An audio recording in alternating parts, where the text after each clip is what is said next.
వనస్థలిపురంలో RS brothers mega shopping mall Akkineni Naga Chaitanya మరియు శోభితా గార్లచే ఘన ప్రారంభం.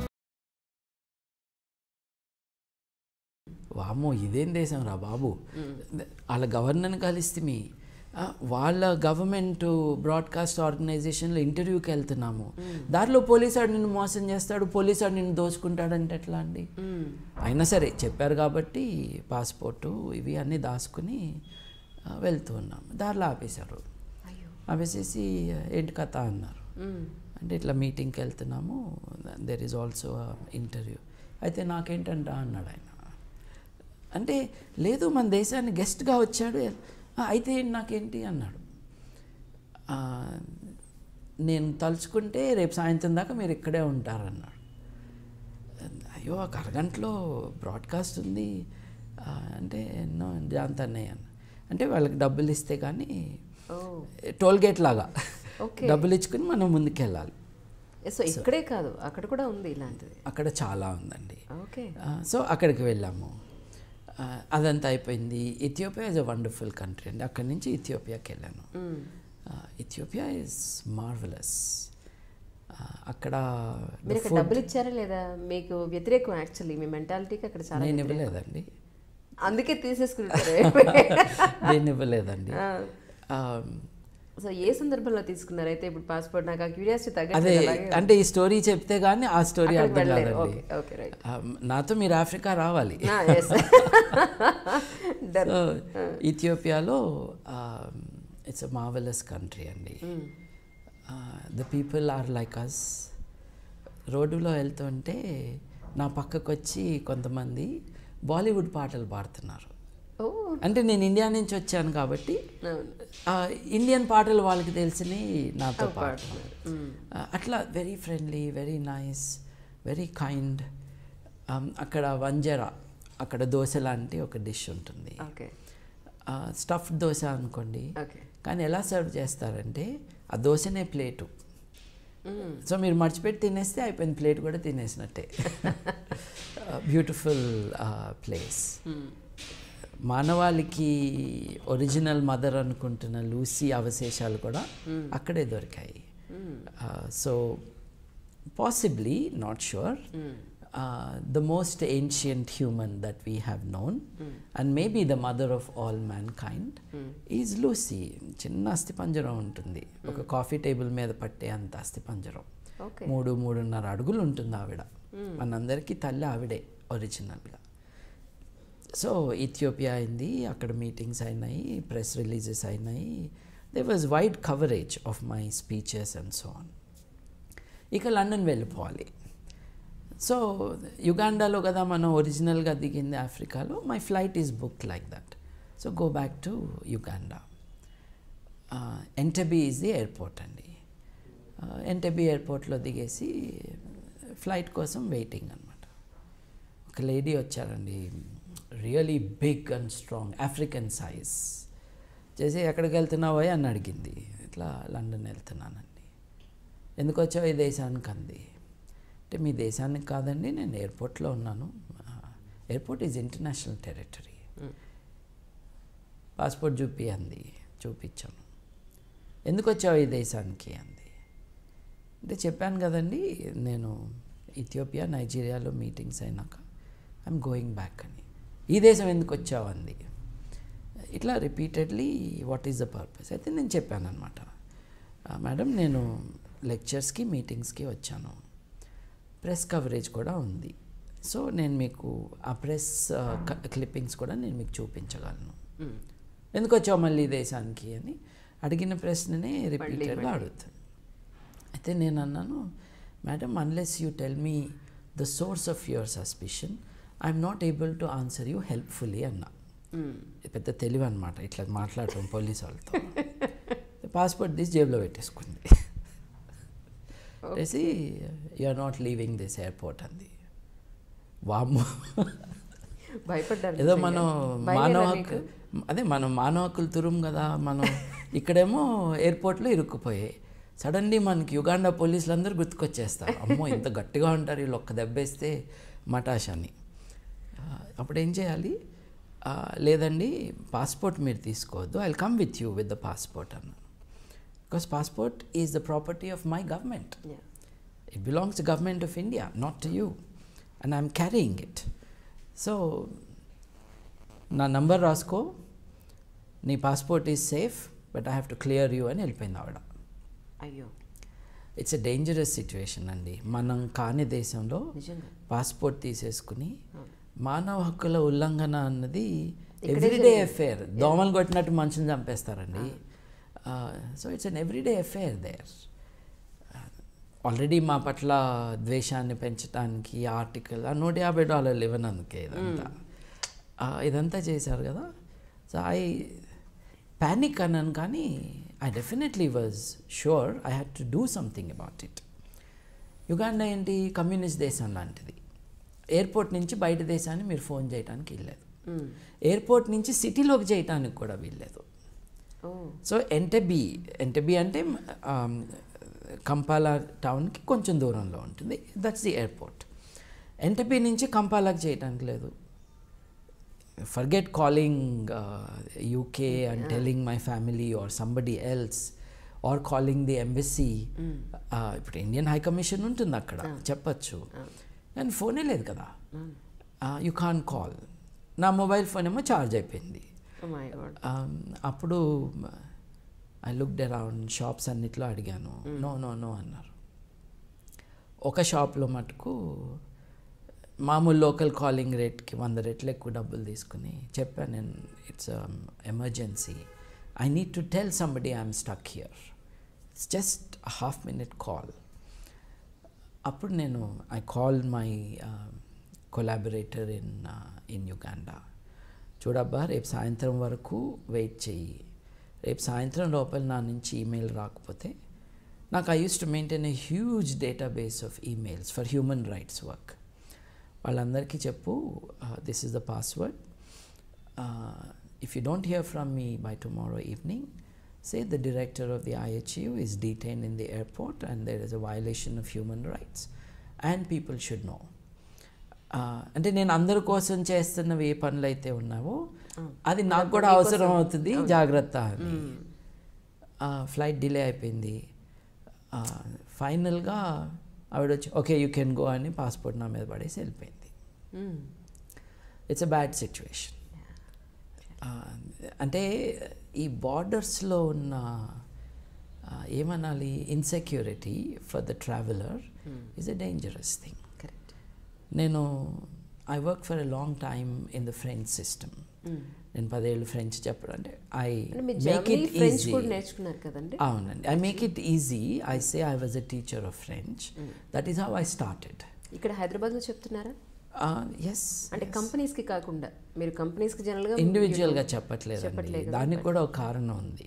People are really literally waiting అండి, ఎందుకంటే ఇక్కడ అంతా ఐ వుడ్ బి హ్యాపీ అండి. కానీ ఏం జరుగుతుందంటే నేను మార్కెట్లో ఉన్న ప్రైస్కి సగం చేశానండి. మనం పెద్ద బిజినెస్ మ్యాన్ కదా, కొత్త మోడల్ తయారు చేద్దామని ఎవరు ఇవ్వనట్టుగా ఎయిర్ కండిషన్ రూమ్స్ పెట్టేసి, సోఫాలు పెట్టేసి, 3000 పుస్తకాలు, 1000 DVDలు పెట్టేసి, అన్నీ కూడా లీగల్గా తీసుకొచ్చి, ప్రతిదానికి ఎక్కువ డబ్బులు కట్టి, possibility to use in a class room అని కంప్లీట్లీ లీగల్గా చేయాలని చేసి ప్రైస్ మట్టుకు హాఫ్ ప్రైస్ పెట్టాను. అంటే మన క్యూ కట్టాలి మన బయట అని, అంటే బయట క్యూ కట్టాలి మన దగ్గర అని, మన బిజినెస్ జీనియస్ అనమాట అది. అంతా పెడితే అమీర్పేటలో కంప్యూటర్ కోర్సులు చేరే వాళ్ళే వచ్చారు నా దగ్గరికి.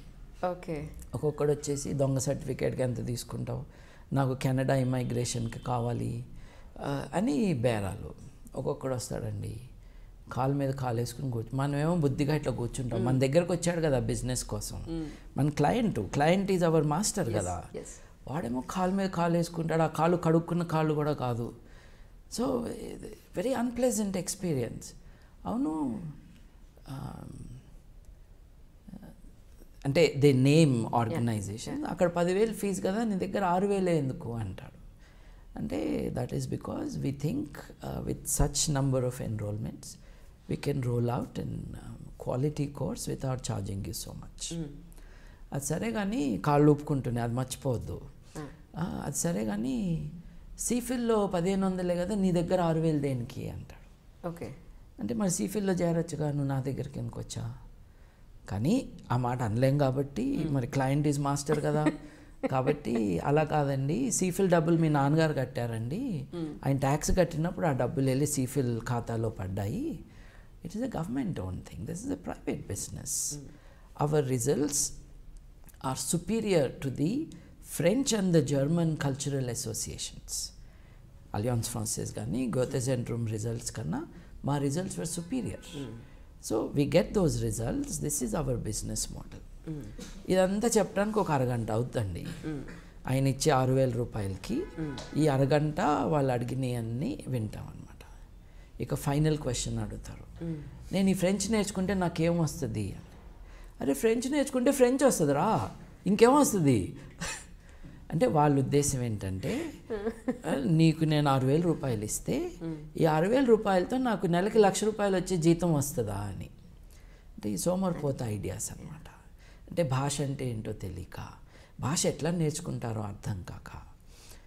ముఖ్యంగా ఇదంతా Ameerpet batch. I didn't want that, my time is more valuable. నేనేదో పెద్ద బిజినెస్ బిల్డప్ చేద్దాం అనుకుంటే వీళ్ళందరూ తగులుతున్నారు నాకు. సో ప్రైవేట్ ఇండివిజువల్స్కి మనం చేయకూడదు. మార్నింగ్ టిల్ ఈవినింగ్ వచ్చిన ప్రతి కాల్ ఆన్సర్ చేయాలి, మర్యాదగా మాట్లాడాలి. వాడు దొంగ సర్టిఫికేట్ అడిగాడని వాడిని తిడితే నువ్వు నన్ను రూడ్గా మాట్లాడుతున్నావు అన్నాడు వాడు. అంటే ఈ మార్కెట్తో మనం డీల్ చేయలేము. ఎనీవే అండి, నేను when I work for the Alliance, that was where my loyalty was. నా పర్సనాలిటీ డెవలప్మెంట్లో కూడా French had an important role to play. నేను మీతో తెలుగులో మాట్లాడుతుంటే సడన్గా నాకు ఫ్రెంచ్ పదాలు నోట్లోకి వస్తూ ఉంటాయి. వాటిని కంట్రోల్ చేసుకుని మళ్ళీ అసలు తెలుగు పదం ఆలోచించుకోవాలి. That's how much French is part of me. So నేను లండన్లో ఉన్నా కూడా అంటే దీస్ ఆర్ సిల్లీ థింగ్స్. జర్మనీలో మీటింగ్కి వెళ్ళాలి, నాకు జర్మన్ కూడా వచ్చు కదా, లుఫ్తాన్జాలో వెళ్ళొచ్చు కదా. కాదు మనం ఫ్రెంచ్ కదా, మనం ఎయిర్ ఫ్రాన్స్లోనే వెళ్దాము అని ఎయిర్ ఫ్రాన్స్ టికెట్ కొనుక్కుని వెళ్ళా అండి ఫ్రాంక్ఫర్ట్కి. ఎవడన్నా చేస్తాడన్నట్ట నేను చేశా. సో ప్యారిస్లో ఫ్లైట్ మారాలి. ప్యారిస్లో ఫ్లైట్ మారాలి అని అంటే పాస్పోర్ట్లు చూపించాలి. పాస్పోర్ట్ చూపిస్తే అదేంటి నీ work permit is valid only for 2 more months, so I can't let you go అన్నాడు అనమాట. అదేంద్రా, నా ఇల్లు అక్కడుంది, నా ఉద్యోగం అక్కడుంది, I'm working there, I can't go అంటావు ఏంటంటే, లేదు that's the rule, you can't go అంటాడు వాడు. నేనేంటంటే ఫ్రాన్స్కి వెళ్ళినా ఇంగ్లీష్లోనే మాట్లాడేవాడిని. వాళ్ళకు కూడా కొంచెం ప్రాక్టీస్ ఇద్దాం ఇంగ్లీష్ అని. అయితే ఓ 10 నిమిషాలు ఇట్లా నడుస్తూనే ఉంది. అంటే నాకు ఇంకా 2 months ఉందని అంటున్నావు కదా వర్క్ పర్మిట్, ఈ 2 months నేను ఆ దేశంలో ఉండకుండా నువ్వు ఎలా చేస్తావు అన్నది నా ప్రశ్న. My work permit will be renewed, it is in the process, I just have to go and get it stamped. But the point is it's valid for 2 more months. నువ్వు ఆఖరి రోజున అనొచ్చు, లేదా ఒక 2-3 రోజుల ముందు ఏదో ప్రాబ్లం ఉందనొచ్చు. కానీ ప్రాబ్లం ఉందని ఎవరు అనాలి? బ్రిటిష్ వాడు అనాలి, నువ్వు కాదు. I'm only passing by the airport. అయితే ఓ 10 నిమిషాల తర్వాత నాకు చిరాకు వచ్చిందండి. నాకు ఫ్రెంచ్ బాగానే వచ్చు, ఫ్రెంచ్లో వేసుకున్నాను వాడిని.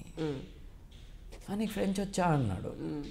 అంటే దానికి దీనికి సంబంధం ఏంటన్నా అంటే, అలా కాదు, నా బాస్తో మాట్లాడి కనుక్కుని చెప్తాను అన్నాడు. నువ్వు కాదు, బాస్ని బిలు, నేను మాట్లాడతా అన్నాను. బాస్తో నువ్వు మాట్లాడటం ఏంటంటే, నేనే మాట్లాడతాను బాస్తో. ఏమనుకున్నావు, నువ్వు గేమ్స్ ఆడుతున్నావా నాతో? నన్ను ఇంగ్లాండ్ పంపించవా? ఇండియాకి పంపించు, మరి నీ ఎయిర్పోర్ట్లో అయితే ఉంచుకోలేవు కదా, ఇండియా టికెట్ అరేంజ్ చేయమన్నాను. వాడి భయం వేసింది. బాస్ని రప్పించాను. రప్పించి, ఏందబ్బా నీ మనుషులు ఇట్లా పనిచేస్తున్నారు, నాకు ఫ్రెంచ్ సిస్టమ్తో కనెక్షన్ ఉంది, ఫ్రెంచ్ ఎంబసీ తరపున నేను చాలా యాక్టివిటీస్ చేశాను. వాళ్ళ పైలట్ ప్రాజెక్టు ప్రపంచంలో 2 చోట్లనే, టోక్యోలో ఒకటి, హైదరాబాద్లో ఒకటి. అయితే ఆ సెంటర్ని నేను డెవలప్ చేశాను. నేను IHU జాయిన్ అయ్యి యూకేకి వెళ్ళిపోయిన 4 రోజుల్లో వైస్ ప్రెసిడెంట్ ఆఫ్ ఇండియా దాన్ని ఇనాగరేట్ చేశారు, నారాయణన్ గారు. But it was my work. అంటే ఆ సంబరాలు అప్పుడు లేను నేను, అంతే. But I created it. ఏమనుకుంటున్నారు మీరు అంటే వాడన్నాడు, అట్లా కాదు, మాకు కొన్ని అగ్రిమెంట్స్ ఉంటాయి కంట్రీస్ మధ్య అన్నాడు. ఏ అగ్రిమెంట్ చెప్పన్నాను. మీకు తెలియని అగ్రిమెంట్స్ నాకు తెలుసు అవి. సో నేను కరెక్ట్ ఎగ్జాక్ట్లీ నేను వాటిల్లో ఉన్న సెక్షన్స్ కోట్ చేశాను. అంటే మీ దేశము ఫ్రాన్సు యూకేకి మధ్య ఉన్న సావరెన్ ట్రీటీని ఒక బచ్చా ఇమైగ్రేషన్ ఆఫీసర్ నువ్వు వైలేట్ చేస్తున్నావా నీ దేశం తరపున, I want to talk to your boss, I will take it to the top level అనేటప్పటికీ సారీ చెప్పి కాఫీ తాగుతామని అడిగి పాస్పోర్ట్ ఇచ్చి పంపించాడు అనమాట. ఇవి ఫ్రీక్వెంట్గా జరుగుతాయండి. బార్డర్ కంట్రోల్లో కొంతమంది దే బిహేవ్ బ్యాడ్లీ. ఎందుకంటే ఏంటంట నా దేశాన్ని నేను వెళ్ళిపోతాను ఏంటి, నువ్వు ఇంత నకరాలు చేయాల్సిన అవసరం ఏంటి, ఆఫ్టర్ ఆల్ నువ్వు డిగ్రీ కూడా చేయని వాడివి, నీకు ఒక ఉద్యోగం ఇచ్చి పెట్టారు అక్కడ, you are not strong, the law is strong. దాన్ని వైలేట్ చేద్దామని లేకపోతే ఎదుటివాడు మెత్తగా ఉన్నాడని ఇట్లా మాట్లాడటం అన్నది ఇట్ ఈస్ మై ఎక్స్పీరియన్స్ అండి. I have never let that go. అంటే స్మాల్ మ్యాటరే అది, నేను మెత్తగా మాట్లాడచ్చు తప్పే ఉంది, but I don't want to do it because the person has exceeded the limits. ఇట్లా చాలా జరుగుతాయండి. నేను జీన్స్ టీషర్ట్ వేసుకునే తిరుగుతానండి. నేను ప్రైమ్ మినిస్టర్స్తో మీటింగ్ కూడా అట్లాగే వెళ్ళాను. 3 ప్రైమ్ మినిస్టర్స్ని నేను చెప్పులు వేసుకుని జీన్స్ టీషర్ట్ వేసుకుని కలిసి లేదా షర్ట్ వేసుకుని. ఇంత సింప్లిసిటీ నిజంగా మీకు మామూలు ప్రజల మధ్య వెళ్ళడం మీకు ఇబ్బంది అనిపించట్లా? సింప్లిసిటీ కాదండి, అది నా అలవాటు అండి. వెళ్ళినా ఆటోలను బస్సులోనే వెళ్తారు, ఎందుకంటే పబ్లిక్ ట్రాన్స్పోర్ట్ వాడాలి అన్న కోరిక. అందరము కార్లలో తిరిగితే రోడ్లన్నీ ఇప్పుడు ఎట్లా ఉన్నాయో అట్లా ఉంటాయి. So it is better to go by bus అని, అంతకంటే ఏం లేదు. ఇప్పుడు బార్క్లేస్ బ్యాంక్ వెళ్ళాను, వెళ్ళేసి పాస్పోర్ట్ రిలేటెడ్ మ్యాటరే, పాస్పోర్ట్ రెన్యువల్కి మీ ఐడెంటిటీని కన్ఫర్మ్ చేయాలి ఎవరో. ఐడెంటిటీ కన్ఫర్మేషన్ అంటే ఏంటి, ఎవరు చేయొచ్చు, సాలిసిటర్ చేయొచ్చు. అంటే మన కాని దేశం కదండి, ఇక్కడంటే మనం గెస్టెడ్ ఆఫీసర్తో పెట్టించుకుంటాం, అక్కడ కాదు. So you can go to solicitor, ఆయన 15 నుంచి 25 పౌండ్లు తీసుకుంటాడు. మరి మనం ఇమ్మీడియట్లీ క్యాలిక్యులేట్ చేస్తాం కదా, 15 ఇంటూ అప్పుడు 60 రూపాయలు అనుకుంటా. అమ్మో 15 ఇంటూ 60 మనం అని చెప్పడానికి. సో సాలిసిటర్ వద్దు. డాక్టర్ కూడా చేయొచ్చు, మన జనరల్ ప్రాక్టీషనర్ జీపీ, మన అందరం కూడా ఒక డాక్టర్కి అటాచ్ అయ్యి ఉంటాం అన్నమాట ఆ దేశంలో. సో జీపీ చేయాలి, ఆయనకి డబ్బులు ఇవ్వాలి. ఫ్రీగా ఎవరు చేస్తారంటే మీ బ్యాంకర్ చేస్తారు అని చెప్పారు. సో ఆ కాగితాలు తీసుకుని మా బ్యాంక్కి వెళ్ళాను. వెళ్ళేసేసి ఇట్లా నా ఐడి కన్ఫర్మ్ చేయటానికి అట్లా చేస్తామన్నాడు. నా ఐడి చూసి నువ్వు నాకు అకౌంట్ ఓపెన్ చేసావు కదా, ఆ డాక్యుమెంట్ ఓపెన్ చేసి వాడే వీడు అని చెప్పు, అంతే నేను అడిగేది. As a responsible bank we don't do this అని అన్నాడు. ఏందో రెస్పాన్సిబిలిటీ అన్నాను. అంటే 11 నెలలే అయింది కదా నువ్వు ఇక్కడ అకౌంట్ ఓపెన్ చేసి, 12 నెలల దాకా మేము ఐడెంటిటీని కన్ఫర్మ్ చేయము అన్నాడు. అంటే ఏంటి ఆ రూల్ అన్నా. అంటే మిస్యూజ్ అవ్వచ్చని మా అభిప్రాయము అన్నాడు. అంటే చాలా తెలివైన దేశంలాగా ఉందండి ఇది. పాస్పోర్ట్ సైజ్ ఫోటో వెనక వైపు this is bearing the likeness of Babu Gogineni అని నువ్వు సంతకం పెడితే అది తీసుకుని నేను మిస్యూజ్ చేస్తాను, అది ఎక్కడ చేయగలను చెప్పు అన్నాను. లేదు as a responsible bank we can't do this అన్నాడు. అయితే అకౌంట్ క్లోజింగ్ ఫామ్ ఇయ్యి అన్నాను. అకౌంట్ క్లోజింగ్ ఫామ్ సంతోషంగా ఇచ్చేసాడు అనమాట. ఇచ్చేసి ఇదేంటి individual account organisational account close చేయాలి అది అన్నా. నీకు ఆర్గనైజేషనల్ అకౌంట్ ఉందా అన్నాడు. అవును మా ఆర్గనైజేషన్కి బాగానే ఉన్నాయి మీ దగ్గర డబ్బులు, నిజంగా ఎక్కువ లేవు కానీ నేను అన్నాను. అంటే అట్లాగా ఇంకెవరితో అయినా మాట్లాడతావా అన్నాడు. ఎవరన్నా నీకు తెలుసా ఈ బ్యాంకులో అన్న. అందరు తెలుసు, నువ్వే కొత్తగా వచ్చినట్టున్నావు అన్న. వాళ్ళతో మాట్లాడతావా అన్నాడు. అట్ట మాట్లాడతాను, మీరు రెస్పాన్సిబుల్ బ్యాంక్ కదా.